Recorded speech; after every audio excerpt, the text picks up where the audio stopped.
ہمارے قابو میں نہیں آ سکتا. ہم نے بہت بہلانے پھسلانے کی کوشش کی وہ بیچ میں سے کھسک کرنے کے لیے. تو ہوا کیا تھا؟ اس نے کہا جی ہوا کوئی خاص بات تو ہوئی نہیں, ایسے ہی وہ سینسٹیو تھا, ناراض ہو گیا بغیر کچھ سوچے سمجھے. بات یہ تھی کہ اس نے امتحان دیا, اس میں اس کے کچھ کم نمبر تھے جیسے ہوتا ہے بچوں پر. تو سارے اس کو گھر میں عزیز رشتہ دار موٹو کہہ کے پکارتے ہیں, اور موٹو اس کا نام رکھا ہوتا, نک نیم جیسے بےہودہ چیز ہمارے گھروں میں عام رواج ہوتی, تو اس کو موٹو کہہ کے پکارتے تھے. تو وہ برداشت کرتا تھا. میرے ساتھ اس کا پیار تھا جیسے باپ کے ساتھ بچے کا پیار ہوتا ہے. تو شام کو میں آیا تو مجھے پتا چلا کہ اس کے نمبر کم آئے, سیکنڈ ڈویژن میں اس نے پاس کی اپنی 4تھی جماعت میں پڑھ. تو میں نے اس سے کہا موٹو تیرے نمبر کم آئے. اور زندگی میں کہنے کا میں نے پہلی دفعہ اس کو موٹو کہا. 700 آدمیوں کو موٹو کہنے سے وہ مائنڈ نہیں کرتا تھا, برا نہیں سمجھتا تھا, لیکن صرف ایک میرے کہنے سے اس کو اللہ جانے کیا ہوا, اس نے اس کو برداشت نہیں کیا اور وہ گھر سے بھاگ گئے. اور آج 8 دن ہو گئے ہم اس کو تلاش کرتے پھرتے, پتہ نہیں وہ کہاں ہے. تو یہ نمبروں کی کمی اور اس کی تذلیل خدا کے واسطے میں آپ سے 10 وقت درخواست کرتا ہوں کہ انسان کی تذلیل نہ کیا کرے. ہمیں اس کا حکم نہیں ہے. ہم اس کو ایسے ہی نام پکار دیتے ہیں, ایسے ہی برا بھلا کہہ دیتے ہیں. کچھ نک نیم رکھے ہوتے ہیں نا, چھوٹے کا نام وہ چینی پڑا, ایسے بالکل نہ کریں.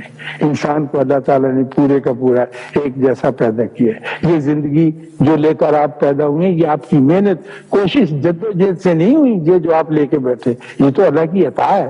اگر آپ یہ کہیں کہ بڑے بھاگا دوڑی کی پھر میں پیدا ہوا اور میں نے بڑی کوشش کی تھی, سب سے بڑی نعمت تو آپ کو مفت ملی ہوئی ہے زندگی, اور دوسرے کو بھی ایسی ہی ملی ہے. لیکن آپ اس کو بالکل چھوٹا, ایک مائنیوٹ, ایک پگنی, پتہ نہیں کیا کچھ بنا کے چلا دے. تو وہ بچہ بیچارہ, اب ہم کو بھی اس بات کی بڑی فکر ہے.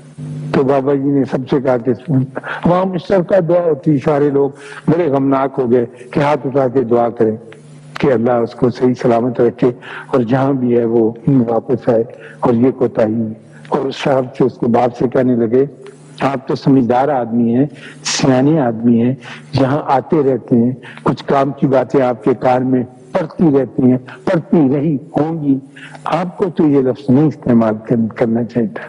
اور اس سے کہنے لگے, بابا جی نے کہا دیکھو الفاظ گولیوں کی مانند ہوتے ہیں, انہیں استعمال کرنے سے پہلے چیمبر کو صاف کر کے استعمال کریں. جس طرح آپ پستول کو صاف کرتے ہیں اور گولیوں کو ایک طرف رکھ لیتے ہیں, اسی طرح آپ گفتگو کا جب اپنا منہ یا نالی استعمال کریں تو دیکھیں کون سی گولی چلانی کون سی نہیں چلانی. آپ کے ارد گرد اگر آپ کے پیارے بیٹھے ہیں تو خدا کے واسطے اس چیمبر کی طرف ضرور دیکھیں. یہ لڑکیاں کئی دفعہ بے خیالی میں کوئی باتیں کہہ دیں, اب یہ بڑی ہوگی نا, ان کی شادیاں ہونی ہیں, تو انہوں نے اپنی کیا ہوتی ہیں ننانے اور ساسیں ان کے خلاف کیا کیا کچھ باتیں کر جائیں. پہلے تو چھپتے کرتی تھی, اب سیدھے منہ پہ کر جائیں گے.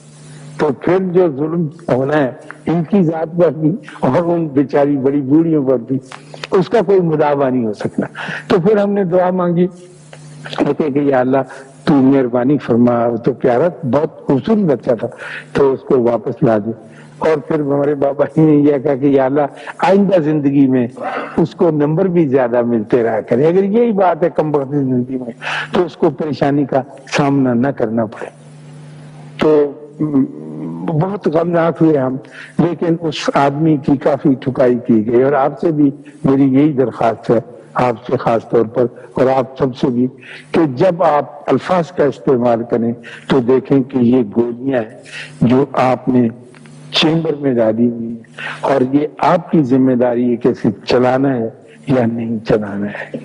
ہمارے ملک میں خاص طور پر میں محسوس کر رہا ہوں, میرے اس پیارے ملک میں جو مجھے اپنی جان سے بھی زیادہ عزیز ہے, لوگ جو ہیں وہ ایک دوسرے کا مان آدر نہیں کر رہے ہیں, اور ان کو اس بات کا احساس ہی نہیں ہو رہا ہے کہ دوسرے لوگ بھی جو ہیں ان کے اندر بھی جذبات ہیں, وہ بھی کچھ رکھتے. تو کمپٹیشن میں یہ مسابقت اور یہ مقابلہ جس کے لیے آپ کو روکا گیا ہے، اور تقوی نیکی اچھائی جس کے لیے آپ کو ابھارا گیا کہ ہاں یہاں پر آپ جتنا ایک مقابلہ ایک دوسرے کا کر سکتے ہیں کریں۔ راز اس میں یہ ہے کہ تقوی میں، اچھائی میں، نیکی میں جب آپ اپنے مد مخالف کے ساتھ مقابلہ کریں گے تو ہمیشہ نیچے ہو کر، جو آپ نیچے ہوں گے، جتنی آپ عاجزی کریں گے، جتنے آپ جھکیں گے، اتنے تقوی میں اونچے ہوں گے نا۔ جتنا تکبر کریں گے، جتنا اونچائی میں جائیں گے، جتنا آپ شیخی بگاریں گے، جتنا آپ اپنے آپ کو انا عطا کریں گے، اتنا ہی آپ کا جو ہے وہ مسئلہ جو ہے وہ ایک مختلف روپ اختیار کرتا چل جائے گا۔ ہاں آپ ضرور کمپٹیشن کریں، میں کمپٹیشن سے منع نہیں کرتا، میرا دین کمپٹیشن سے منع نہیں کرتا، لیکن صرف تقوی کی حد تک اجازت ہے، اخلاقی زندگی بسر کرنے کی نیکی کی حد تک وہ تقوی جس میں، وہ کمپٹیشن جس میں دوسروں کو نقصان پہنچنے کا احتمال ہو، وہ آپ کا ترے امتیاز نہیں ہونا چاہیے کسی بھی صورت میں، کسی بھی حال میں۔ آپ نے نام سنا ہوگا حضرت جنید بغدادی کا، سب سے بڑے ہمارے صوفی، ان سے ابتدا ہوئی، جسے کہتے ہیں مڈ لگا، بہت بڑے، لیکن وہ صوفی نہیں تھے، وہ خلیفہ بغداد کے دربار میں ایک پہلوان تھے، ایک بہت بڑے ریسلر تھے، جیسے آپ کے یہاں گاما پہلوان نہیں تھا اور دنیا میں مشہور تھا، تو جنید بغدادی بھی مشہور تھے، اتنے بڑے پہلوان۔ تو کوئی ان کا مقابلہ کرنے کے لیے تیار ہی نہیں ہوتا تھا۔ تو ایک روز وہ دربار میں بیٹھے، وہ خلیفہ بھی ہے، تو ایک دبلا پتلا کمزور سا آدمی، مریض سا، فاقہ زدہ بیچارہ، شکل سورج کا بہت پیارا اور بہت اچھا، آیا اور خلیفہ وقت سے کہنے لگا کہ اے خلیفہ، میں جنید کے ساتھ کشتی لڑنی چاہتا ہوں۔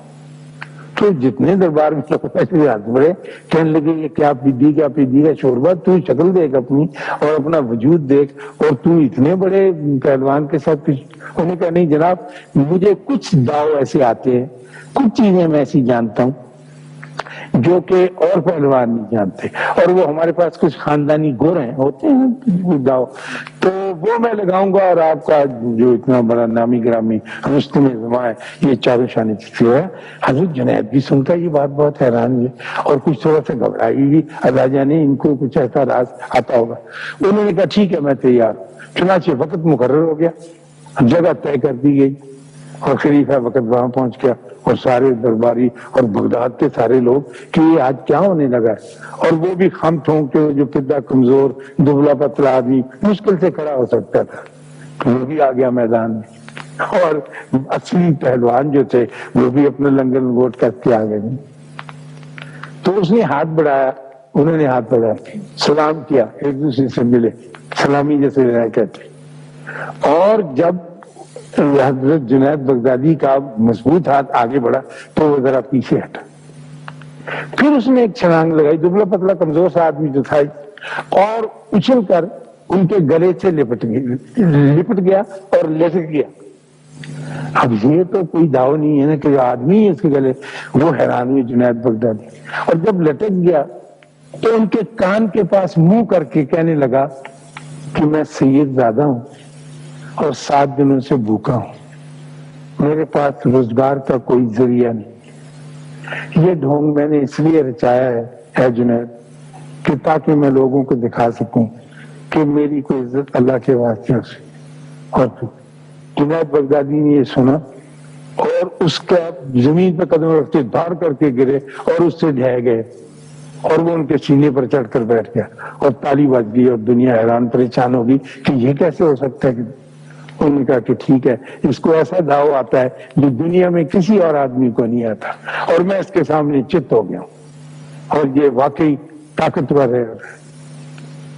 وہ تو جناب خلیفہ نے اس کو جو بھی کچھ انعام اکرام خلعت وغیرہ دینی سے دی، اور وہ اپنا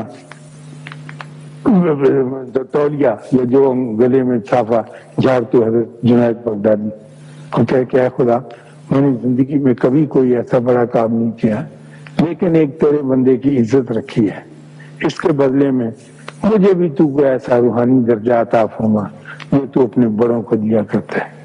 تو وہ ولی کامل ہوئے اور ان کی جو تعلیم ہے، ان کی جو شکشا ہے وہ یہی ہے کہ انسان کو کبھی بھی ذلیل، چھوٹا، حقیر نہیں جاننا ہے. جو آپ جانیں گے آپ کے درجات کم ہوتے جائیں گے. جو آپ حضرت جنید بغدادی کا رویہ اختیار کریں گے آپ کے درجات بلند ہوتے چلے جائیں گے. ہم سے غلطی یہ ہوتی ہے، میں پھر چلتے ہوئے آخری بات یہ کہوں، اور یہ ہونی نہیں چاہیے کہ ہم سوچے سمجھے بغیر پہلے تو ایک بات کچھ منہ سے نکال دیتے اور پھر اپنے تکبر میں اضافہ کرنے کے لیے اس چیز کو ترا امتیاز بنا لیتے ہیں جو آپ کے کمال کی وجہ سے نہیں ہوتا. بچوں کے نمبر آ جانا، آپ کا خوش شکل ہونا، آپ کا چہرہ اچھا ہونا، آپ کی رنگت گوری ہونا، اللہ کے واسطے یہ عطائے خدا بندی ہے. اس کو تم اپنی تلوار بنا کر لوگوں کی گردنیں نہ اتارتے کرو. اور خدا نہ خواستہ اگر ایسا وقت آ گیا کہ صرف آپ کی ذات ہی اس کو رہنے لگی، آپ یا آپ کے بچے جیسے، تو یہ زندگی گزارنی بڑی مشکل ہو جائے گی. خالی ساری ویران دنیا میں لوگوں کو آباد رہنے دو، ان کے ساتھ ہنسنے کھیلنے دو. ہاں میں چلتے چلتے یہ بتاؤں کہ وہ بچہ مل گیا تھا، پھر وہ ہمارے ڈیرے پہ بھی آیا اور پھر جب تک اس نے میٹرک کیا تب تک تو آتا رہا اور پھر ہم سارے اس سے معافیاں مانگتے رہے. اور اس معافی میں سب کو بھی آپ کو شامل کرنا چاہتا ہوں کہ جب بھی اس کی یاد آئے، پتہ نہیں وہ کہاں ہوگا، آپ بھی اس بات سے معافی مانگیں کہ اس کے باپ نے اس کو موٹو کیوں کہا تھا. یہ ایک بری بات ہے. اللہ آپ کو آسانیاں عطا فرمائے اور آسانیاں تقسیم کرنے کا شرف عطا فرمائے. اللہ حافظ.